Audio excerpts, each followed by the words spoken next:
Chers frères et sœurs bien-aimés, que la paix du Seigneur soit avec vous. Aujourd'hui, je viens vous apporter une révélation divine extraordinaire concernant vos finances. Le Seigneur m'a confié un message puissant qui va transformer votre vie financière d'une manière que vous n'auriez jamais imaginée. Avant de continuer, prenez un moment pour activer la cloche des notifications et vous abonner à notre chaîne. Cette action simple vous permettra de ne manquer aucune des bénédictions que Dieu prépare pour vous à travers nos messages quotidiens. Laissez-moi vous poser une question, vous sentez-vous parfois dépassé par vos difficultés financières? Avez-vous l'impression que malgré tous vos efforts, les portes de la prospérité restent fermées? Si vous ressentez cela, sachez que ce message est spécialement pour vous. Le Seigneur m'a réveillé ce matin avec une vision claire pour votre vie. Une vision de transformation financière qui commence maintenant. Pas demain, pas dans un mois, mais aujourd'hui même. Partagez dans les commentaires « Je suis prêt » si vous sentez que cette parole s'adresse directement à vous. Ce message n'est pas comme les autres. Il contient des clés pratiques et spirituelles qui, combinées à votre foi, vont débloquer les portes de la prospérité divine. Je vais vous montrer comment allier sagesse financière et principes bibliques pour voir une véritable transformation dans vos finances. N'oubliez pas de partager cette vidéo avec ceux qui ont besoin d'entendre ce message d'espoir. Chaque partage peut changer une vie. Maintenant, préparez votre cœur et votre esprit, car ce que vous allez entendre va révolutionner votre façon de voir la prospérité divine. La première étape cruciale pour débloquer votre bénédiction financière est de développer une mentalité d'intendance fidèle. Dieu ne cherche pas simplement à vous enrichir, mais à faire de vous un gestionnaire sage de ses ressources. Commencez par reconnaître que tout ce que vous avez vient de lui. Prenez un moment pour réfléchir à votre attitude envers l'argent. Voyez-vous vos finances comme un don de Dieu à gérer sagement, ou simplement comme un moyen d'assouvir vos désirs? Partagez votre réflexion dans les commentaires avec le mot « intendance ». Maintenant, laissez-moi vous guider à travers un exercice pratique. Prenez une feuille de papier et notez toutes vos sources de revenus, même les plus modestes. À côté de chacune, écrivez un « Merci, Seigneur ». Cet acte simple de gratitude ouvre la porte à de plus grandes bénédictions. La deuxième étape est d'apprendre à budgétiser selon les principes bibliques. Cela implique de donner la dîme, d'épargner avec sagesse, et de dépenser avec discernement. Ne vous inquiétez pas si cela semble difficile, nous allons le décomposer ensemble. Commencez par mettre de côté 10% de vos revenus pour la dîme. C'est un acte de foi qui montre à Dieu que vous lui faites confiance pour pourvoir à vos besoins. Ensuite, essayez d'épargner au moins 10% pour l'avenir. Le reste doit être géré avec soin pour couvrir vos besoins essentiels. Rappelez-vous, la prospérité biblique n'est pas seulement une question d'argent. C'est aussi une question de paix intérieure, de relations saines et de service envers les autres. En alignant vos finances sur ces principes, vous ouvrez la voie à une véritable abondance. Dans la prochaine partie, je vais vous révéler comment attirer des opportunités divines dans votre vie financière. Restez à l'écoute, car ce que je vais partager pourrait changer votre trajectoire financière pour toujours. Pour attirer des opportunités divines dans votre vie financière, il est essentiel de cultiver une attitude de foi active. Cela signifie non seulement croire que Dieu peut vous bénir, mais aussi agir comme si vous vous attendiez à sa provision à tout moment. Commencez chaque journée en déclarant cette vérité, Dieu ouvre des portes que personne ne peut fermer. Cette affirmation, inspirée d'Apocalypse 3h8, vous rappellera constamment que le Seigneur travaille en votre faveur, même quand vous ne le voyez pas. Maintenant, je vais vous partager une technique puissante pour discerner les opportunités divines. Chaque soir, prenez quelques minutes pour réfléchir à votre journée. Notez 3 choses inattendues qui se sont produites, même les plus petites. Ces coïncidences sont souvent des signes de la main de Dieu à l'œuvre. N'oubliez pas que Dieu utilise souvent des moyens ordinaires pour apporter des bénédictions extraordinaires. Une conversation fortuite, une idée soudaine, ou même un défi apparent peuvent être le début d'une percée financière. Soyez attentifs et reconnaissants pour chaque petit signe. La patience est cruciale dans ce processus. Comme il est écrit dans Jacques 5h7, voyez comme le cultivateur attend le précieux fruit de la terre, prenant patience à son égard, jusqu'à ce qu'il ait reçu les pluies de la première et de l'arrière-saison. Votre bénédiction financière est comme une semence qui grandit progressivement. Pendant que vous attendez votre percée, concentrez-vous sur l'amélioration de vos compétences et de votre éthique de travail. Lisez des livres sur la gestion financière, suivez des formations, et cherchez des moyens d'ajouter de la valeur à votre lieu de travail ou à votre entreprise. N'oubliez pas de partager vos témoignages de petites victoires financières dans les commentaires.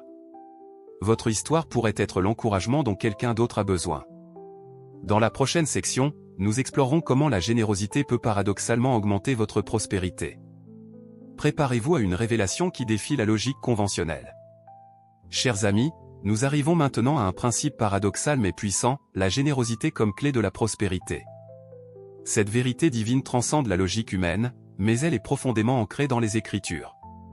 Dans 2 Corinthiens 9:6, nous lisons « Sachez-le, celui qui sème peu moissonnera peu, et celui qui sème abondamment moissonnera abondamment. » Ce principe spirituel s'applique directement à nos finances. Lorsque nous donnons généreusement, nous semons des graines de bénédiction qui produiront une récolte abondante.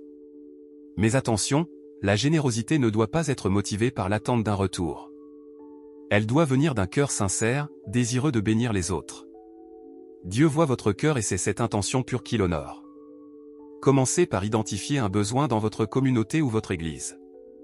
Peut-être y a-t-il une famille dans le besoin, un projet caritatif à soutenir, ou une cause qui vous tient à cœur. Engagez-vous à donner régulièrement, même si c'est une petite somme au début. Partagez dans les commentaires une façon dont vous prévoyez d'être généreux cette semaine. Votre témoignage pourrait inspirer d'autres à faire de même. N'oubliez pas que la générosité ne se limite pas à l'argent.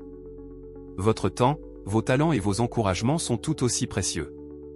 En donnant de vous-même, vous créez un flux d'abondance dans votre vie. À mesure que vous pratiquez la générosité, observez comment Dieu ouvre de nouvelles portes d'opportunités. Vous pourriez être surpris de voir des bénédictions inattendues se manifester dans votre vie. Dans la prochaine partie, nous aborderons l'importance du silence et de la discrétion dans votre cheminement vers la prospérité. Préparez-vous à découvrir pourquoi le secret est parfois la clé d'une transformation financière profonde. Mes chers frères et sœurs, nous allons maintenant explorer un aspect souvent négligé de la prospérité divine, le pouvoir du silence et de la discrétion. Comme il est écrit dans Matthieu 6:6, « Mais quand tu pries, entre dans ta chambre, ferme ta porte, et prie ton Père qui est là dans le lieu secret, et ton Père, qui voit dans le secret, te le rendra. » Ce principe s'applique non seulement à la prière, mais aussi à votre cheminement vers la prospérité financière. Gardez vos plans, vos progrès et vos bénédictions entre vous et Dieu. Cette discrétion protège votre cœur de l'orgueil et vous permet de rester concentré sur votre croissance spirituelle et financière. Imaginez que vous êtes dans un jardin secret, où Dieu plante et fait croître les graines de votre prospérité. Ce jardin est un lieu sacré entre vous et lui. En le gardant privé, vous permettez à ces graines de pousser sans les interférences du monde extérieur. Prenez l'habitude de passer du temps en silence chaque jour, méditant sur la parole de Dieu concernant les finances. Écoutez sa voix douce vous guider dans vos décisions financières. C'est dans ces moments de calme que les révélations les plus profondes se produisent souvent. Évitez de partager prématurément vos objectifs financiers ou vos percées. Laissez vos actions et votre témoignage silencieux parler d'eux-mêmes. Comme le dit le proverbe, laisse un autre te louer, et non ta propre bouche. Cette discrétion vous protège également des influences négatives et des conseils mal avisés. Rappelez-vous que tout le monde n'est pas prêt à comprendre ou à soutenir votre vision de prospérité basée sur la foi. Dans la prochaine section, nous explorerons comment visualiser et proclamer votre victoire financière de manière biblique. Préparez-vous à activer la puissance de la foi par la parole et l'imagination. Chers amis en Christ, nous allons maintenant explorer la puissance de la visualisation et de la proclamation de votre victoire financière. Comme il est écrit dans Proverbe 23:7, car il est comme les pensées de son âme. Cette vérité biblique nous rappelle l'importance de nos pensées et de nos paroles dans la manifestation de nos bénédictions. Commencez par créer une image mentale claire de votre prospérité future. Visualisez-vous gérant vos finances avec sagesse, bénissant les autres généreusement, et vivant libre de dettes. Cette image n'est pas un simple rêve, mais une déclaration de foi en la provision de Dieu. Maintenant, proclamez cette vision à haute voix. Déclarez des vérités bibliques sur vos finances, comme mon Dieu pourvoira à tous mes besoins selon sa richesse, avec gloire, en Jésus-Christ, Philippiens 4:19. Ces déclarations alignent votre esprit avec la volonté de Dieu et renforcent votre foi. Créez un tableau de vision spirituelle en écrivant ces déclarations et en les plaçant dans un endroit où vous les verrez chaque jour.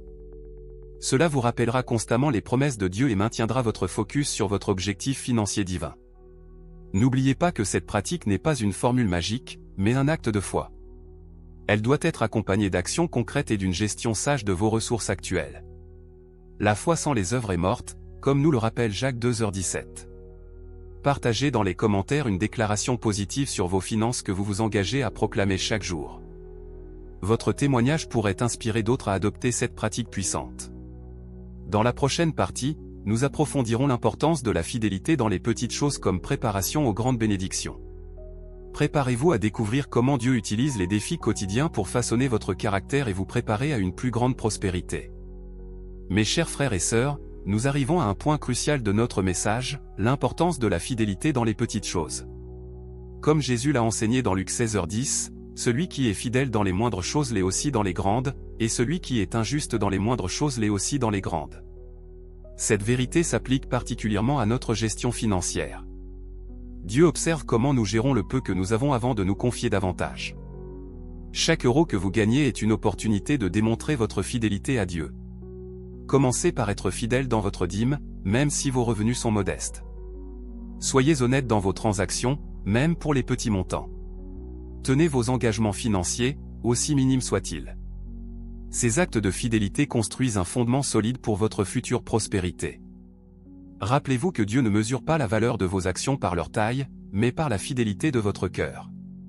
L'histoire de la veuve qui a donné 2 petites pièces, Marc 12, 41-44, nous montre que Dieu honore la fidélité plus que le montant. Développez une discipline quotidienne de gestion financière. Tenez un registre de vos dépenses, aussi petites soient-elles. Établissez un budget, même si vos ressources sont limitées. Ces habitudes démontrent à Dieu que vous êtes prêt à gérer de plus grandes bénédictions. Soyez patient dans ce processus. La fidélité dans les petites choses est comme planter une graine, cela prend du temps pour voir les fruits. Mais soyez assurés que Dieu voit vos efforts et prépare votre saison de récolte. Partagez dans les commentaires une petite action de fidélité financière que vous vous engagez à pratiquer cette semaine. Votre témoignage pourrait encourager d'autres à faire de même. Dans la prochaine section, nous explorerons comment trouver la paix et la sécurité en Dieu au milieu des défis financiers. Préparez-vous à découvrir le repos divin qui surpasse toute compréhension. Chers amis, alors que nous approchons de la fin de ce message, concentrons-nous sur la paix et la sécurité que Dieu offre au milieu des défis financiers. Comme il est écrit dans Philippiens 4, 6-7, ne vous inquiétez de rien, mais en toute chose faites connaître vos besoins à Dieu par des prières et des supplications, avec des actions de grâce. Et la paix de Dieu, qui surpasse toute intelligence, gardera vos cœurs et vos pensées en Jésus-Christ. Imaginez-vous vous réveillant chaque matin avec un sentiment profond de paix, sachant que Dieu pourvoit à tous vos besoins. Cette paix n'est pas basée sur votre solde bancaire, mais sur votre confiance en la fidélité de Dieu. Pratiquez la gratitude quotidienne pour les bénédictions que vous avez déjà reçues. Cela change votre perspective de la pénurie à l'abondance. Notez chaque jour 3 choses pour lesquelles vous êtes reconnaissant, aussi petites soient-elles. Rappelez-vous que votre valeur ne réside pas dans vos possessions matérielles, mais dans votre identité d'enfant de Dieu. Cette vérité vous libère de l'anxiété liée à l'argent et vous permet de vivre dans la confiance en la provision divine. En conclusion, je vous invite à mettre en pratique les principes que nous avons partagés aujourd'hui. Commencez par consacrer du temps chaque jour à la prière et à la méditation de la parole de Dieu. Laissez sa sagesse guider vos décisions financières. N'oubliez pas de vous abonner à notre chaîne pour recevoir plus de messages d'encouragement et de conseils pratiques pour votre vie spirituelle et financière.